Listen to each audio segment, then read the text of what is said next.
indi ngingo ya kabiri impamvu abantu kubana bibabana nabi harimo na leta igira ite. Okay, good. Sibyo ushaka se ngira ngo wenda ugiye kuvanga abandi babanaga mu murima sejo bundi bakavuga ati muve mujye gusezerana bari kubakura mu murima afite n'uburimiro. Urajya gusezeranya abantu ku ngufu batabyumvikanye kubiki bakuye mu murima. Buretse ndacyabikubwira impamvu ni ndimo ndahamburuka no shibineka n'ibyo kumva harimo na leta yacu hari ahantu ya succeedinze mu mategeko mboneza mu bantu ariko n'amakosa menshi yakoze. Icyambere itegeko ry'umuryango ni ryiza pe ariko rikwiriye kujyanishwa n'igihe. Icya kabiri hari ikintu kimwe cyabaye abantu bamwe bakwiriye kumenya. Ni byiza ko abantu basezerana ariko 99% y'abantu basezeranya benshi bakubwira yuko ngo batazi ko banasezeranye ngo barahuye ngo bakora ku idarapo umuhigo ureswa ngo abantu babishyira mu mihigo y'umurenge ko abantu bazasezerana. Ari naho handi nyine gitifu abwira abo badaso n'abanyerondo ati mubazane basezeranye ariko se urabasezeranya murasezerana cyane musezerana tubahane. Oya harimo nabo bigeze kwima serivisi ko batasezeranye. Yego gusezerana rero byakabaye biba amasezerano y'abantu babiri bazi ikigize ayo masezerano. The content of the contract. Buriya uzarebe hari ikintu abantu batazi. Iyo ugiye gusinya contrat ujye ubona mpamvu bakubwira ngo parafe kuri buri page nuko uba wemera yuko ibirimo byose wabisomye kandi ubyemera ko bimeze. Abantu benshi ntabwo babizi. Buruzi ko iyo uhaye umuntu page ntuyiparafe agiye kukurega avuga uti ibintu simbizi yabyongeyemo nyuma yateruye ibyo nasinyeho arabizana byomekaho.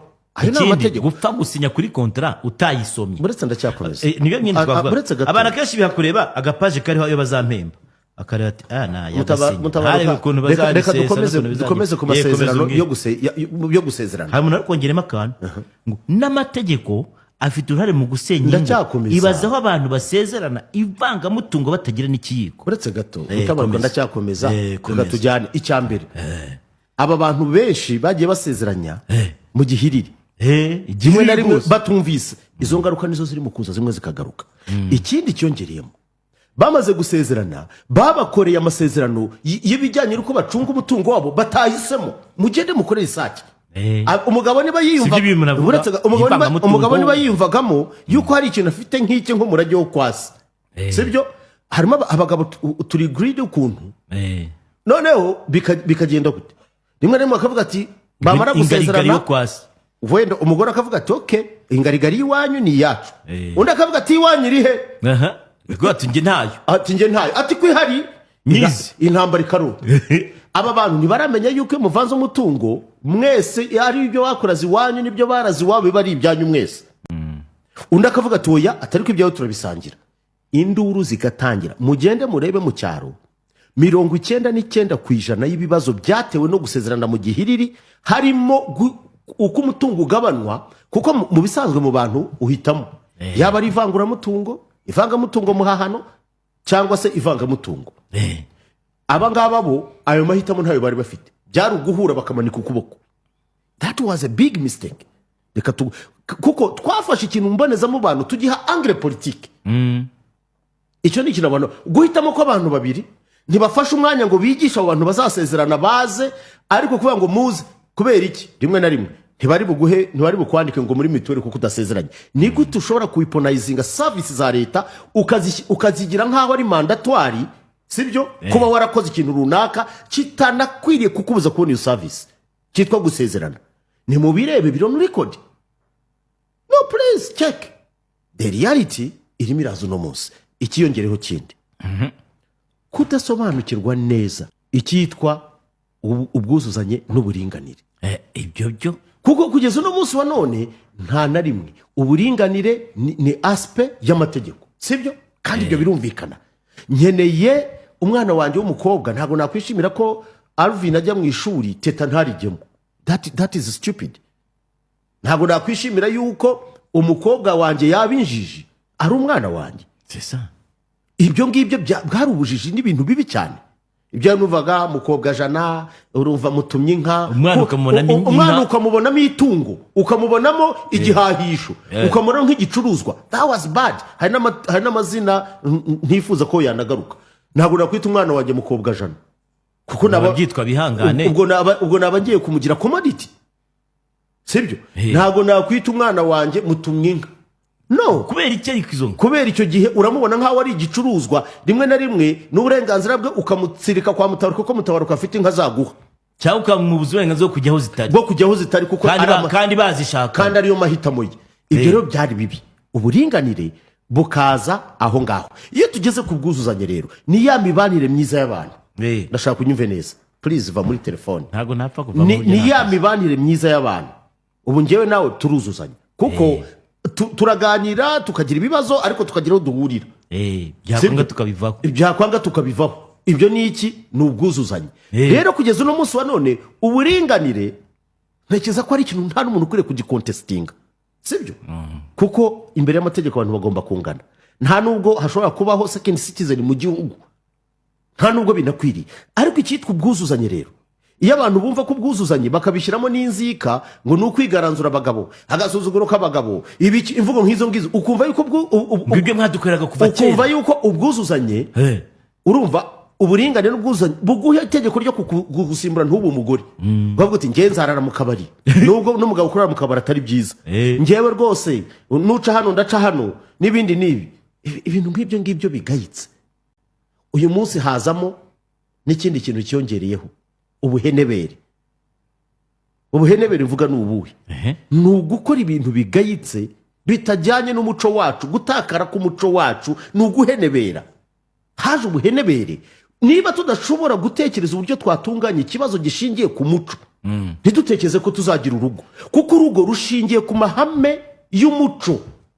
Kuko uko Gihanga Ngoma Ijana yahanze u Rwanda, ni nako burya bari abantu barabahanga mu mitekerereze aribo bita abafilozofe, bagira uburyo ibintu babigena. Nubwo icyo gihe kubera amategeko yari ariho batatekereje, ariko ntekereza ko no mu muco nyarwanda hatari harimo ihezwa ku bana b'abakobwa. Iyo ubirebye ukuntu byaje guhinduka nabyo nzakora ubushakashatsi nzabibabwira. Ariko uyu munsi wa none icyitwa umuco niwe ugena uko abantu bagomba kubana buriya. Njewe niba ndi umugabo nkomeze mba umugabo, ese urabizi ko kera nta mugabo washoboraga kugenda kujya kwaya mu kabari mu rugo abana baburaye? Niyo mpamvu twabonaga abagabo b'intwari, niyo mpamvu twabonaga abagore b'intwari. Umugabo yashoboraga kunamba, nicyo cyitwa umugabo. Ntabwo ari ukwambara ipantaro gusa wenda no kugira jari witwa ngo ni umugabo. Kugira urujwi no. Harimo n'abagabo b'abagabuza. Ibyo tubyumve. Ibyo rero niba dushaka kwirengagiza umuco wacu tukawureka tukimika ico, my body my right, urumva? My what. Ariko reka mbaze, cyo nibarije ndumva ari honorable Evode. Nabaza ariko se yari akiri muri law reform ngira ngo. Nabaza se what should we put first, the morality cyangwa law muri community yacu? Ni nayo mpamvu njya mbwira abantu, iyo wumvise amategeko muri sari wawe umenye ko nta mahoro ufite. Amategeko ubundi ntabwo akwiriye kubaho kuyumva ukumva umutima wawe wahungabanye wabuze amahoro. Iyo wumva amategeko igihe cyose ukumva utinda kujyana kuri RIB, wakora hari utariko ibeshye wakagabo we mbahamagare, ukumva yuko wowe ubwawe usa nkaho amategeko atakurengera ahubwo abereyeho nk'igikangisho kuri wowe, amahoro aba yabuze. Ibi rero reka mbigarukemo namucyano ntigiye kuba. Nimutekereze icyo twakora kugira ngo twongere twunge imiryango yacu, umuco uganze iwacu ku Gicumbi, murebe ko ibindi byose bitazarangira. Wemera ko isi izarangira? Isi izarangira mu buryo bubiri. Uburyo bwa mbere, ntawe uriho uzahoraho. Kuri wowe isi uyiriho izakurangira n'upfuye tukujyanye aho tukujyanye. Harangira umuntu yarangira isi. Icya kabiri, ibyo twumvikana yuko hazabaho umunsi w'urubanza ibintu bikagira, ntabwo ari byo. Kuko abantu baribeshya bakagira ngo ni muko wenda dufite wenda urugero Stade Amahoro. Ntabwo ndi mukugwisha Imana izaba yabarunze bo muri Stade Amahoro, ubwo noneho ngo ikagirambura buri wese akabona ibye. Ubwo ni umunsi w'urubanza kandi kuri bose. Ibyo nta bizaba. Ibyo bintu ndashaka mbabwiza ukuri ko atari byo. Wenda dushobora kutabyemeranya ariko uko muzagenda mwiga musobanuka mureba. Kuko hari abantu bita ngo jugement dernier, ngo uhakanye ngo jugement dernier ngo ura blasphemy. No, it's not blasphemy. Ntabwo, ahubwo ni ukutagenda mu cyuga. Nta munsi uzabaho kuvanga abantu bose bagotewe ahantu hamwe ngo uyu ni umunsi w'urubanza. Impanda zavuze ngo noneho ngo abamarayika bamanuka mu ijuru n'amacumu, abandi bafite inkota, abandi bafite ubwo n'ibifaru wenda hafi na bya misiri nka biriya bya Iran gute bajya bavuga ati Lewis ca hano dore abakozi ibi n'ibi, jya mu muriro hariya, jya mu ijuru hariya, wowe runaka ibyo nta bizabaho. kubyemera ni kimwe, ariko no gusohora kwabyo ni ikindi. Ibyo wagiye ibyo biba byabaye uwo munsi. Dusubiyemo gakeya mu byanditswe, cyane cyane ko turi mu bihe bya Pasika. Niba twemera yuko Yesu Kristo yapfuye akanazuka kugira ngo misiyo ya mbere yo kuza kwa Kristo yari iyihe? Kwari ukuza gucungura isi, sibyo? Kubabyemera bakavuga bati kuko muri Yohana nduva ni 16:3 haravuga ngo kuko Imana yakunze abari mu isi cyane byatumye itanga umwana wayo w'ikinege kugira ngo umwizera wese atarimbuka ahubwo ahabwe ubugingo buhoraho.